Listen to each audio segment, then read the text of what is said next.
I'm so glad you're here with me tonight. Before we begin, I want you to get comfortable, really comfortable. Adjust your pillow, pull up your blanket, let your body sink into wherever you're resting. There's nowhere else you need to be right now, nothing else you need to do. This time is yours. Take a slow breath in through your nose, hold it gently for a moment, and let it go. Good.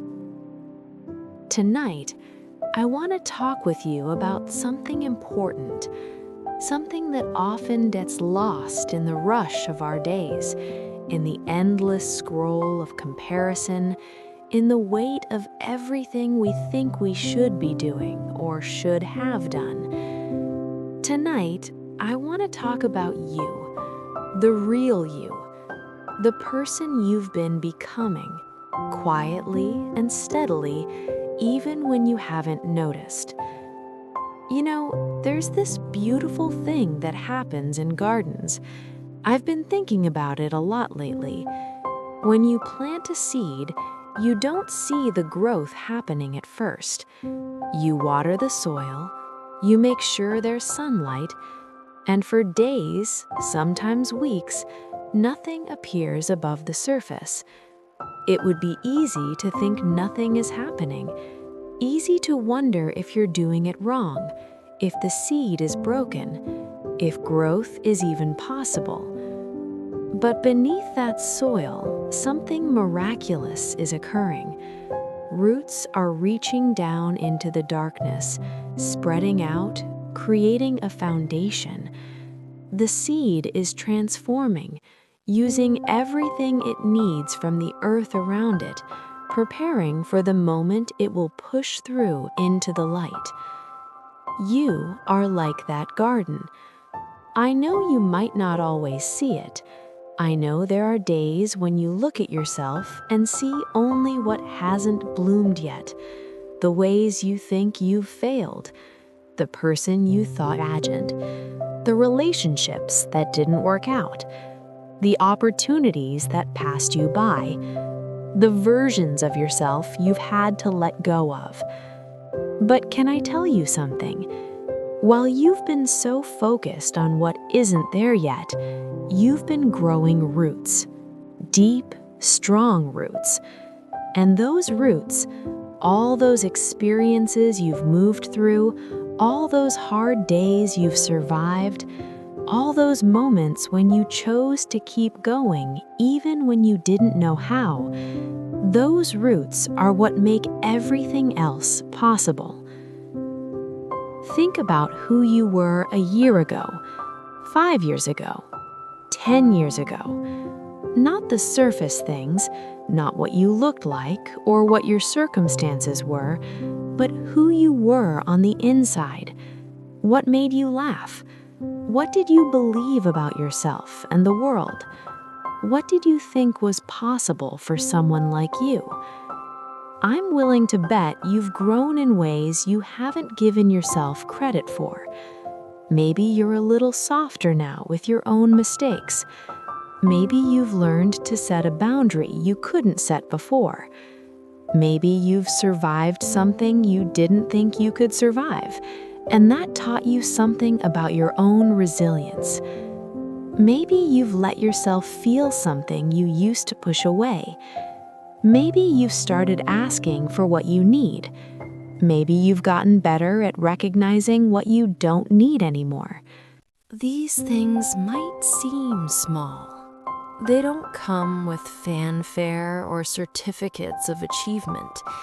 No one throws you a party when you finally stop apologizing for taking up space.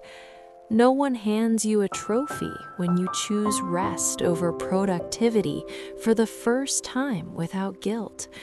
No one posts about the morning you woke up and felt, even just for a moment, that maybe you're going to be okay. But these are the real victories. These are the roots growing deeper. You see, we live in a world that wants to measure everything by what can be seen and counted.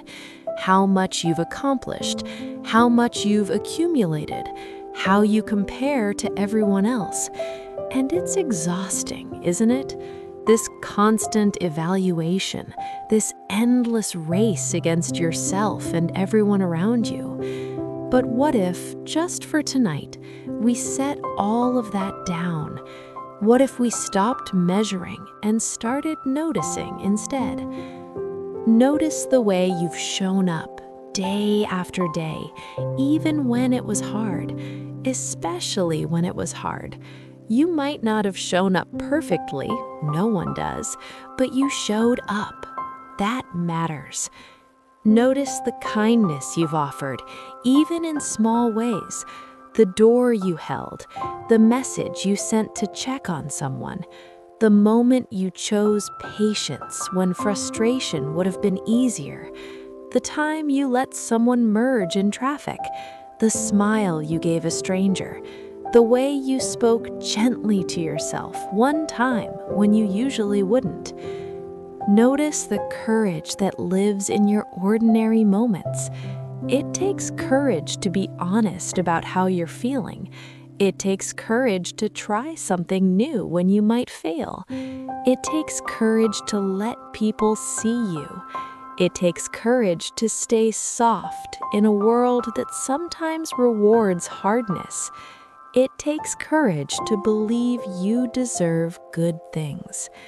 And you've been doing that. Maybe imperfectly, maybe inconsistently, but you've been doing it.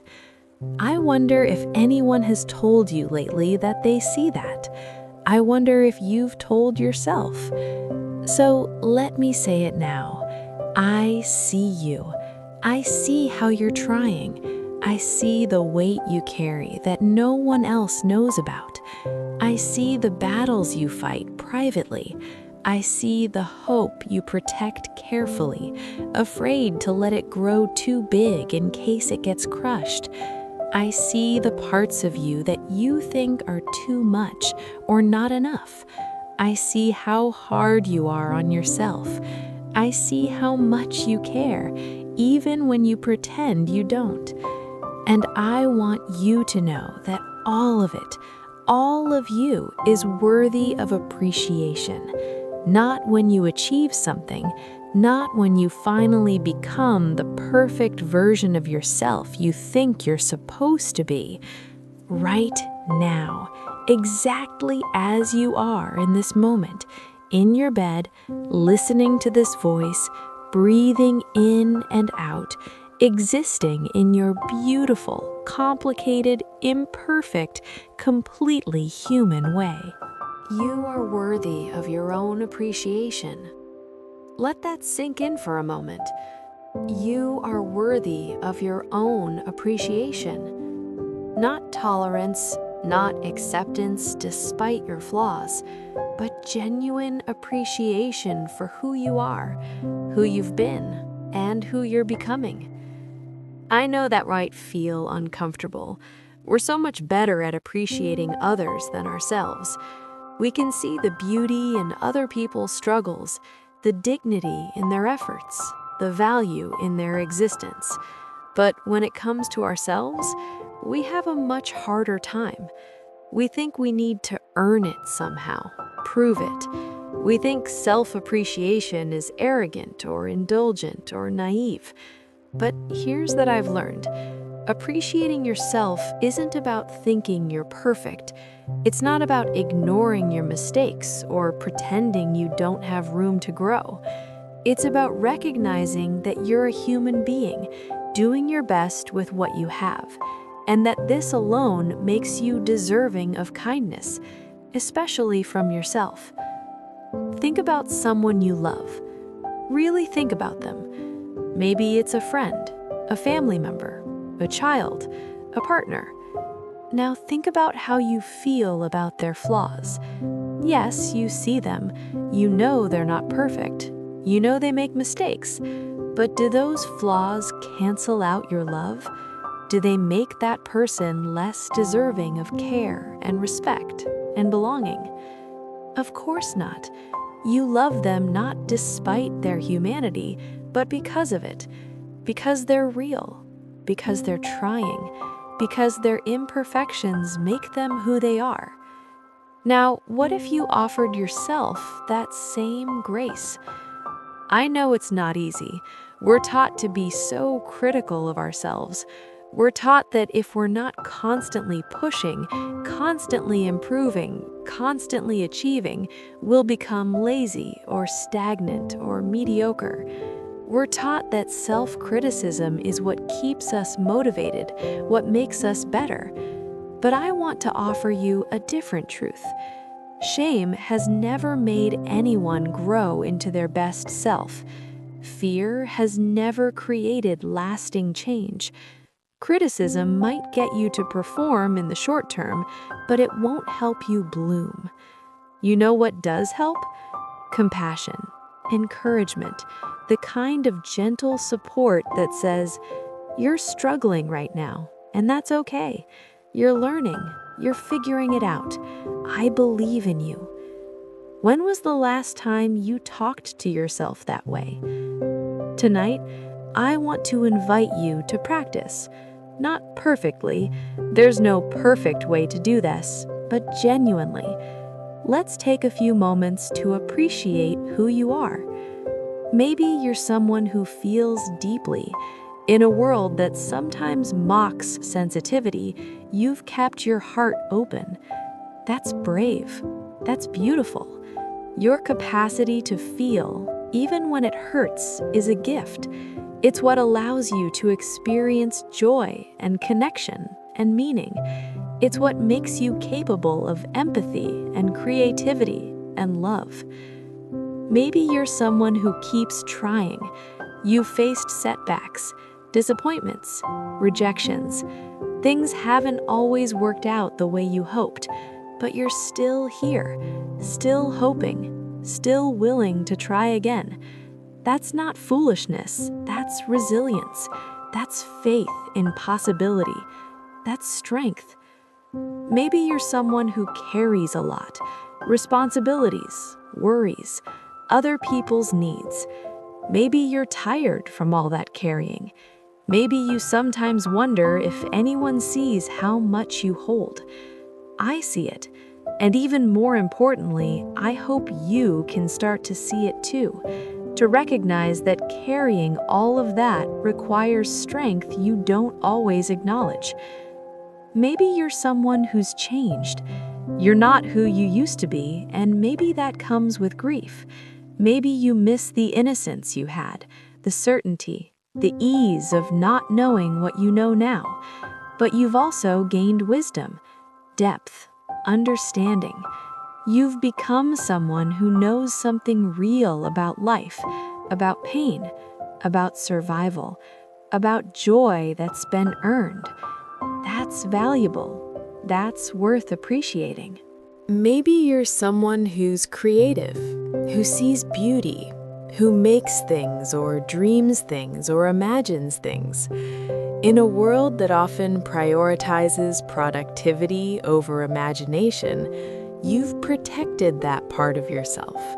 You've kept wondering, kept creating, kept seeing possibilities.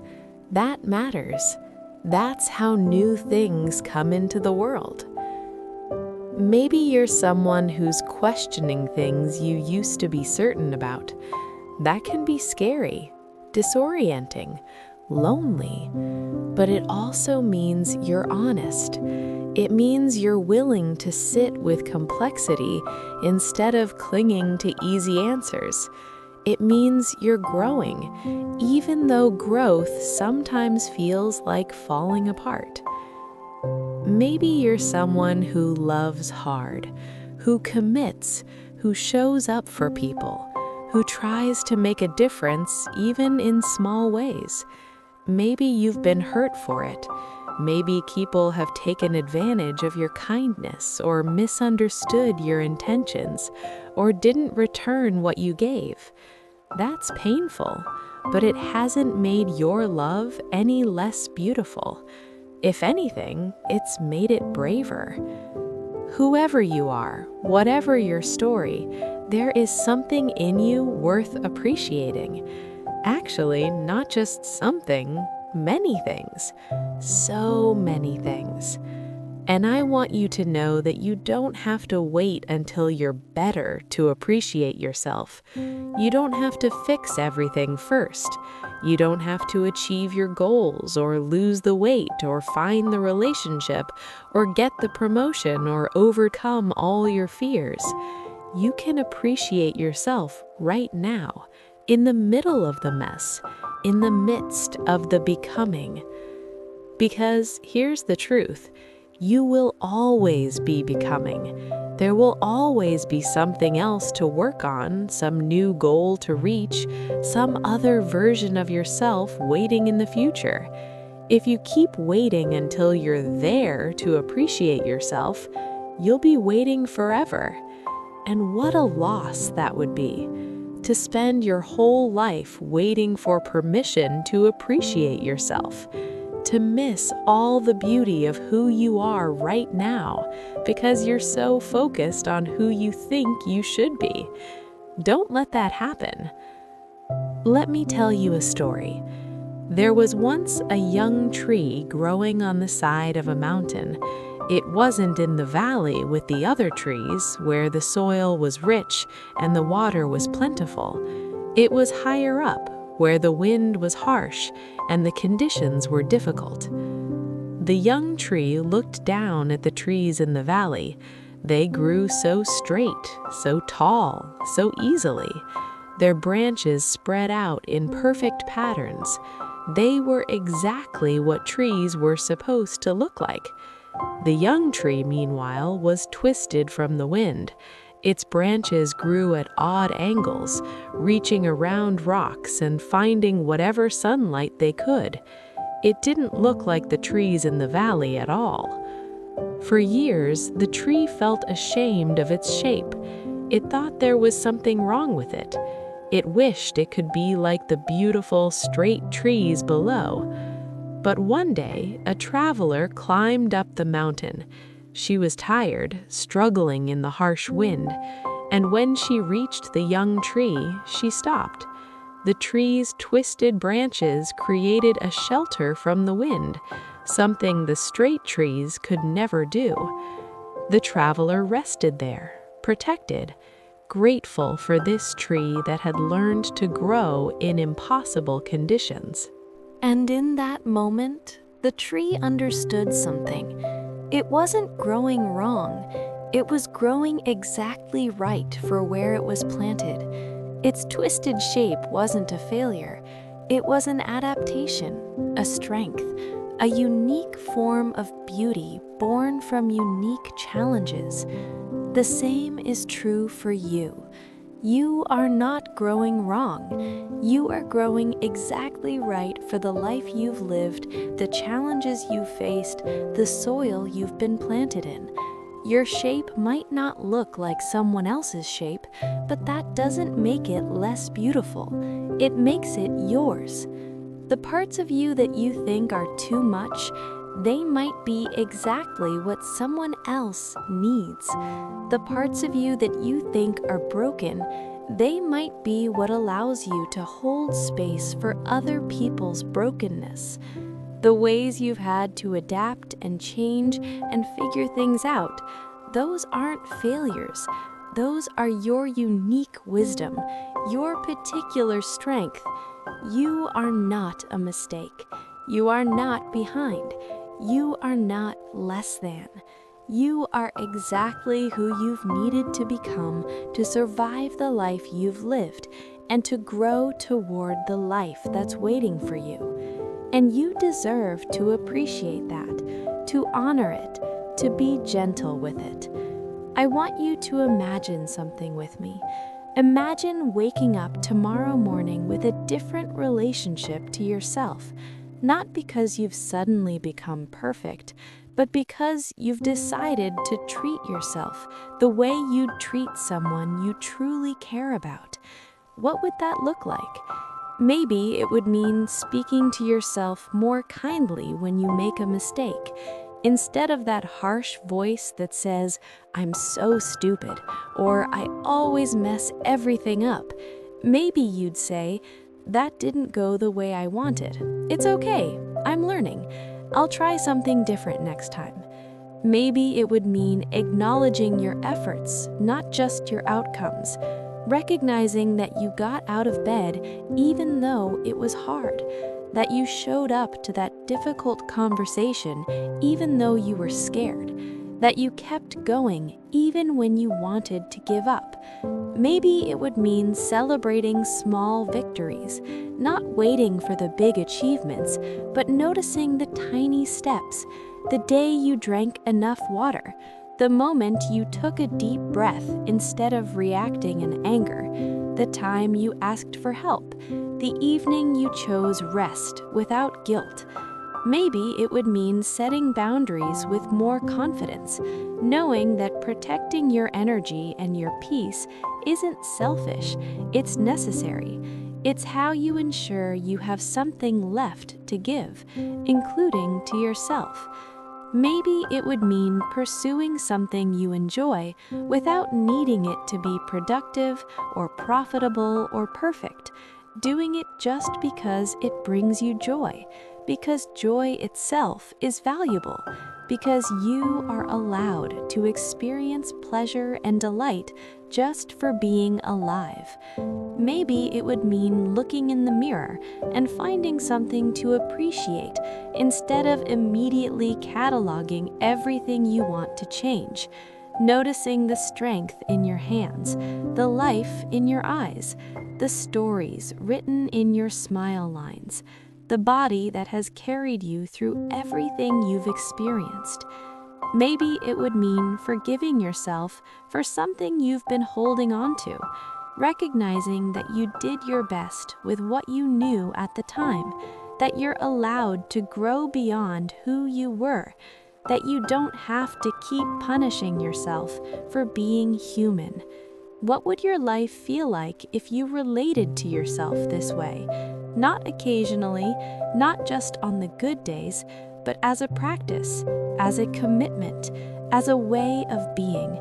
I think it would feel like coming home, like finally putting down a weight you didn't realize you were carrying, like having an ally inside yourself instead of a critic.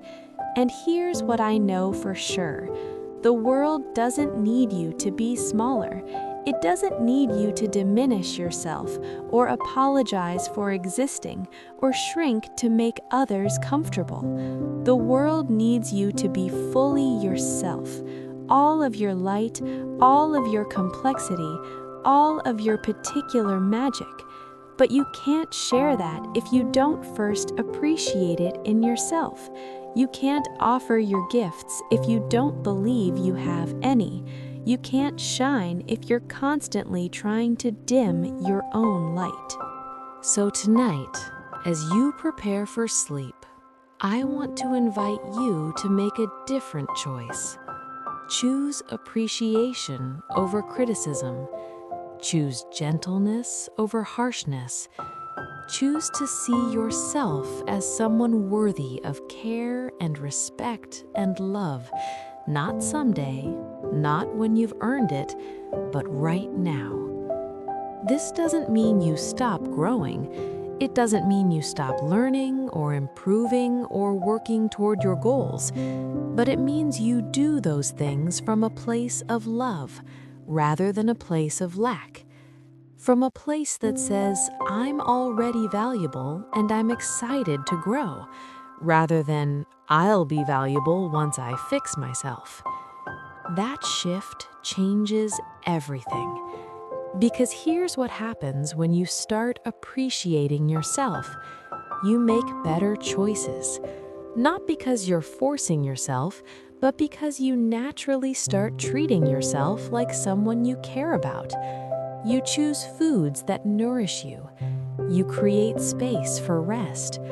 You pursue relationships that respect you. You walk away from situations that diminish you. You show up for your own life with more presence and energy and hope. Self-appreciation isn't self-indulgence. It's the foundation for everything else. And you, dear friend, deserve that foundation. You deserve to build your life on a base of self-respect and self-kindness rather than on constant striving and self-criticism. As we come toward the end of our time together tonight, I want to leave you with a few thoughts to carry into your sleep and into your tomorrow. First, you are enough. Right now, in this moment, exactly as you are. Not because you've achieved enough or done enough or become enough, but because your worth is inherent. It came with your birth. It doesn't need to be earned or proven. It just is. Second, your journey is your own. It doesn't need to look like anyone else's journey. It doesn't need to follow anyone else's timeline. The path that's right for you might wind and twist and take detours that no one else understands. That's okay. Trust it. Trust yourself. Third, mistakes and failures are not evidence that you're not good enough. They're evidence that you're alive, that you're trying, that you're human. Every person you admire has failed more times than you can count. The difference isn't that they don't fail, it's that they don't let failure define them. Neither should you. Fourth, you contain multitudes. You are not just one thing. You can be strong and vulnerable, confident and uncertain, brave and afraid, happy and sad, growing and struggling. All of these can be true at once. You don't have to resolve every contradiction or figure out exactly who you are before you appreciate yourself. You can appreciate the complexity, the nuance, the beautiful mess of being human. And finally, it's never too late to start treating yourself better. It doesn't matter how long you've been critical or how deeply the negative patterns run. Today, right now, you can make a different choice. You can speak more kindly to yourself. You can acknowledge your efforts. You can appreciate who you are. And tomorrow, you can do it again, and the day after that. Each moment is a new opportunity. And finally, you are not alone. I know it sometimes feels that way, especially late at night when it's just you and your thoughts. But wherever you are right now, there are other people lying in beds just like yours, having thoughts just like yours, wondering the same things you're wondering, hoping for the same things you're hoping for, struggling with the same doubts and fears and dreams. We're all out here doing our best, trying to figure it out, hoping we're enough, wondering if we're on the right path, carrying things no one else can see. You're not alone in that. You're part of this vast human family, all of us stumbling and growing and learning together. So be gentle with yourself. Be patient. Be kind. Appreciate the journey you're on, even the hard parts, especially the hard parts, because those are often where the most growth happens, where the deepest roots form. You are the garden of your own becoming. And gardens don't bloom all at once. They unfold slowly, in their own time, each flower opening when it's ready. Trust your timing. Trust your process. Trust that what needs to bloom in you will bloom when the conditions are right. And in the meantime, appreciate what's already there, the seeds you've planted, the roots you've grown. the buds that are forming, even if you can't see them yet, the resilience of your soil, the strength of your stem, the way you keep reaching toward the light, day after day, even when it's hard. You are a miracle of growth and adaptation and survival and hope. You are worthy of your own appreciation, your own kindness, your own love. Don't wait for someone else to give you permission to believe that. Don't wait for the perfect moment or the perfect version of yourself. Start now. Start tonight. As you drift off to sleep, let the last thoughts you have about yourself be gentle ones, appreciative ones, loving ones.